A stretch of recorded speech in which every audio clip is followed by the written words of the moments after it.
After World War II, Northern California began a steady transformation that would turn it into today's startup culture hub. In 1971, this region near the San Francisco Bay Area was officially nicknamed Silicon Valley due to its production of silicon-based semiconductors. Since then, cities around the world have begun naming their cities Silicon something to signal that they, too, are hubs for startups and technology. Good morning. My name is Meridith, and along with the help from my mentor, Dr. Marvin Markmeyer, I was able to come up with this research presentation, Silicon Everywhere, What's the Formula for Startup Success? Let's begin with a quick introduction. I came into this research project with a simple question. What is Silicon Valley, and why do other regions try to duplicate it? Silicon Valley is home to some of the world's biggest tech companies, such as Apple, as we can see in this image. It represents a type of entrepreneurship and innovation at a level that nowhere else is present in the world. Listed below, I have three main characteristics of Silicon Valley. First, Silicon Valley truly benefits the growth and development of the whole entire region. Because there's so many startups in the area, this opens up a lot of job opportunities, especially high-paying tech ones. In turn, this draws a lot of high-tech talent into this region, and because of these employees working at these massive tech firms, many of them actually go on to start their own companies and become their own entrepreneurs. This creates a really interesting self-sustaining cycle because there's constant innovation and constant startups being started in this region. The next characteristic is that Silicon Valley is near at least three major universities.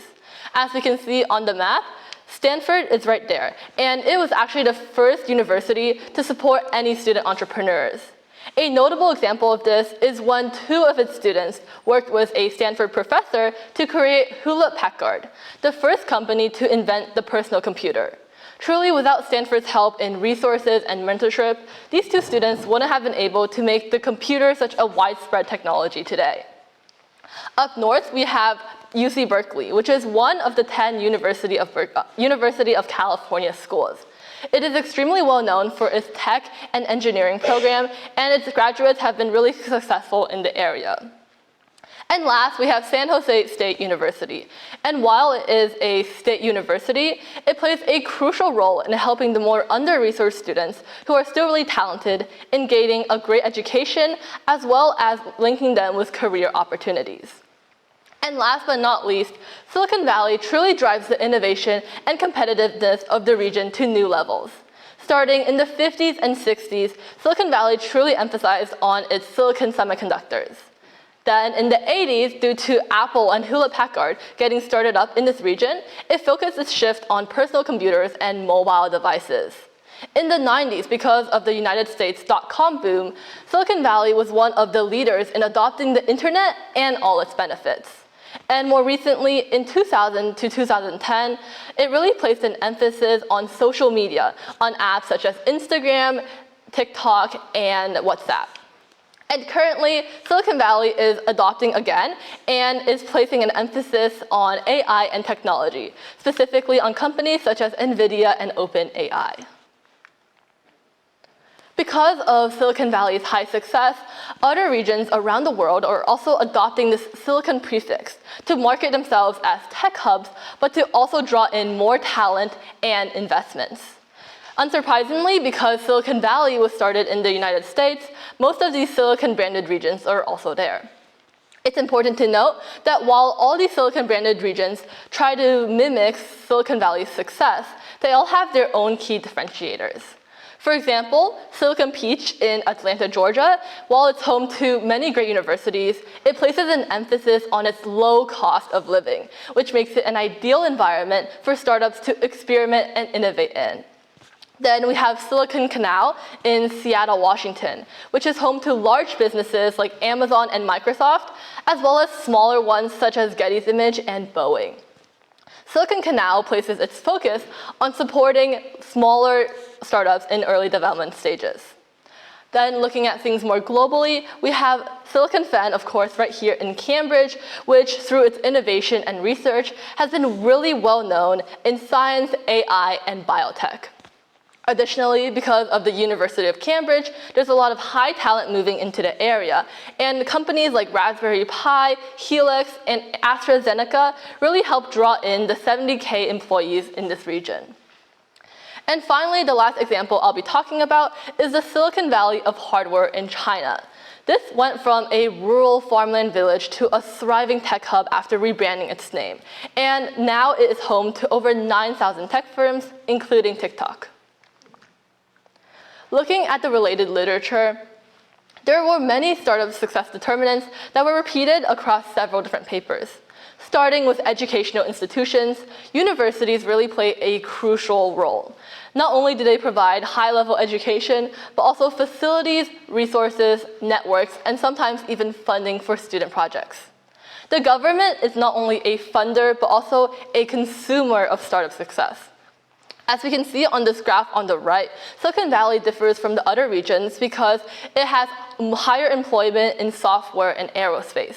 This is because many of its employees actually work for government contracts, and once these contracts end, they actually go off and use that knowledge to create their own ventures. Again, this contributes to the cycle of constant innovation. Third, we have capital, specifically venture capital. In the United States, there is around $30 billion raised annually in VC investment, and 1/3 of that goes into Silicon Valley, which is quite significant. Venture capital is important because it provides funding for startups, but also gains mentorship and builds credibility of them as well. Additionally, it's been found that while 18% of VC-backed startups fail in the first 7 years, 75% of non-VC-backed firms fail in the same amount of time. Research and development centers are facilities for students and young innovators to come up with either inventions that improve on existing technology or something completely new from scratch. And finally, ambitious entrepreneurs. These are the people who really drive these companies forward despite any challenges. In Silicon Valley, we've had a history of risk-taking people. From the California gold miners to current tech entrepreneurs, these people are really able to take big risks and gain these big benefits. However, there still remains a pretty massive research gap. For example, there is not a lot of data collected on state-level R&D investment, and most of this research focuses qualitatively on one side, meaning that there's not really any data backing things up. And that's where my research comes in. It's not only finance and entrepreneurship, but also considers determinants in other fields using a data-driven approach. My first research question is, what are the drivers of startup success? And to answer this question, I looked at a wide variety of variables that were constantly present in successful United States. In my second research question, what regional characteristics influence entrepreneurial outcomes, I looked at the smaller things like demographics and cultures that influenced success outcomes. And to quickly summarize my findings, I was able to find a positive association between startup success and state-level R&D expenditures. So moving on to data and methodology. My sample size consisted of US state year data over the 2000 to 2022 period. And I used a variety of interdisciplinary control variables, including those from economics and finance, sociology, and culture. The data sources that I used included NCSES, NCES, and BEA. And in doing so, I was able to cover over 1,200 state year data points. Over here, I have graphed my outcome variables as a line graph. And this really shows the upward trend as startup success increases, so do these outcome variables. However, an interesting finding is that in 2022, we see a quite significant dip in this general trend. And this can be attributable to the fact that this data set was actually downloaded in 2022 when the data may not have been complete yet. So this dip is actually quite normal. And because I employed year fixed effects, it really accounts for these outliers. So really, it's not going to affect my results. In terms of my methodology, I constructed a panel data set covering all 50 states over the 22 years. And I constructed univariate and multivariate analyses and experimented with a variety of interdisciplinary sets of control variables, and all while employing state and year fixed effects. To measure my startup success, I used 4 main proxy variables. First, USD raised in millions is the amount startups gain from VC investments initially. Series count is the amount of funding rounds that startups go through. And typically, the more rounds of funding they go through, the more money they raise, and the more successful they will be in the future. Number of IPOs is the number of private startups that get publicly traded on the stock exchange. And this is going to be any major feat for any startup. And finally, number of acquired businesses. This is the amount of businesses being bought out by larger businesses, and again, this is another major feat signaling a startup success. A side note is that when I was doing my empirical analysis, I used log transformations. And this is because when I plotted histograms of all my explanatory and outcome variables, the distribution was either skewed left or right. And by using a log transformation, it really made my distribution a lot more normal. My models also became a lot more accurate with the removed outliers, and it was definitely more easy to interpret statistically. And finally, the key explanatory variable I used is LNRD, which is state-level research and development expenditures. So moving on to empirical results. To provide an initial overview of how the factors in my study relate to each other, I've provided correlation coefficients. Correlation coefficients can range from -1 to +1, with +1 signaling the highest amount of correlation and -1 showing the most negative correlation. In line with my hypothesis, my factors have a positive correlation with my outcome variables. For example, we can see that the GDP of the computer industry has a positive correlation coefficient with series count at a value of 0.838. It's important to note, however, that correlation does not equal causation. And just because there's a high correlation coefficient signaling a relationship, that isn't sufficient to support any solid claims. And that's why I moved into multivariate analysis using regression models. I used ordinary least squares, or OLS, and used the following equation to play around with different variations.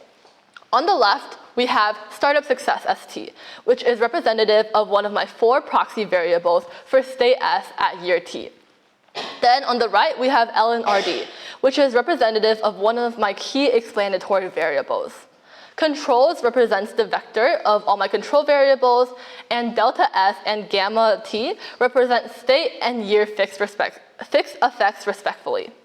State fixed effects accounts for the fact that certain states like California, New York, and Texas have way more startup success than states like Alabama and Ohio. Year fixed effects is accounting for any economic regressions and events like COVID that may cause sudden dips in economic indicators that are irrepresentative of the overall trend. And here is my actual regression table. Just for the sake of time, I'm only going to talk about LNRD for my regression evidence and interaction effects, but I've also played around with a wide variety of other explanatory variables. We can see in column 1 that all I did was interact LNRD with LNUSD raised. Then for column 2, I did the same thing as column 1, but added in economic characteristics, such as the GDP of all industries and the GDP of the computer industries. For column 3, I have everything from column 2, but also added in population characteristics. So this included total population and housing units. Finally, column 4 is going to be the most comprehensive one, and it includes all the things from column 3, in addition to any remaining demographic characteristics, including racial percentages, rural percentage, and bachelor's percentage. Then in columns 5, 6, and 7, we have the exact same things from column 4, but instead of using LN USD raised as my outcome variable, I've changed it with LN series count, IPO, and acquired respectively. So to conclude, the controls that I used included unemployment, income, poverty, population, housing units, and racial percentages. And my standard errors were also calculated robustly based on heteroscedasticity. And this is going to be my last analysis, which is going to be interaction effects. And interaction effects really helps show how one factor changes the outcome depending on the level of another factor. So as we can see, independently, there is not a significant correlation or a significant effect on LNRD and Asian percentage to USD raised. And this is because the p-value is way greater than 0.1, which is the threshold for being significant. However, when LNRD and Asian percentage are present at the same time, as shown in this row, our p-value is suddenly super significant at a p-value of 0.005. And this really shows that independently, these factors have negligible effects on my outcome variable, but when they're interacted together, they actually have a super significant effect. And from this, I can come up with two theories. Either the presence of these key explanatory variables in an area with high Asian percentage causes my outcome variables to be present, or because I have so many outcome variables present, then the government is more willing to invest in things like R&D, and in turn, this attracts more Asians to the population. And to really determine which of my theories is more accurate, I referred back to the literature. I found an interesting paper called Determinants of Startup Success, Asian-owned businesses in the United States, and this paper found that Asian-owned businesses in the United States are 16.9% less likely to close and 20.6% more likely to have profits of at least 10,000 USD. And this brings us some implications.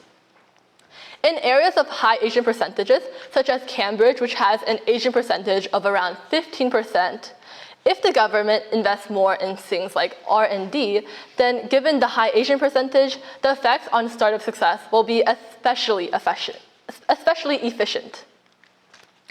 So, conclusion. This research focused on startup success and borrows from interdisciplinary factors in entrepreneurship, finance, sociology, and culture. So running empirical analysis using correlation coefficients, regression models, and interaction effects, I was able to find a positive correlation between startup success and R&D. And through my interaction effect, I found that this effect seemed to be even larger if the Asian percentage in the region was higher. This brings several implications to both government regulators, startups, and future researchers. For people working in the government, if they wish to make a city be more successful in startup success, then they can consider investing more in R&D or some of my other explanatory variables. For startups, if they want to start up in an area with high entrepreneurial environments, then they can consider looking at which cities have a lot of investment in R&D. And for future entrepreneurship researchers, they should consider using more interdisciplinary determinants when using their research. And this helps mitigate for any omitted variable bias. In my research, if I had not looked at such a wide variety of different factors, then I wouldn't be able to come up with the same conclusions and find many of these hidden interactions. So it's really important that for research in this startup success field, to not look at factors independently, but to see how they interact together to really affect the ultimate outcome. Future outlook. In the future, I hope that future researchers and myself will be able to use further verification analysis. And this helps better entangle the two directions and show that more likely than not, R&D causes startup success and not the other way around. One method for doing this is that we can find a year in which a startup or in which a state adopts a unique law or policy and see if in the following years these states have significantly more startup success than before.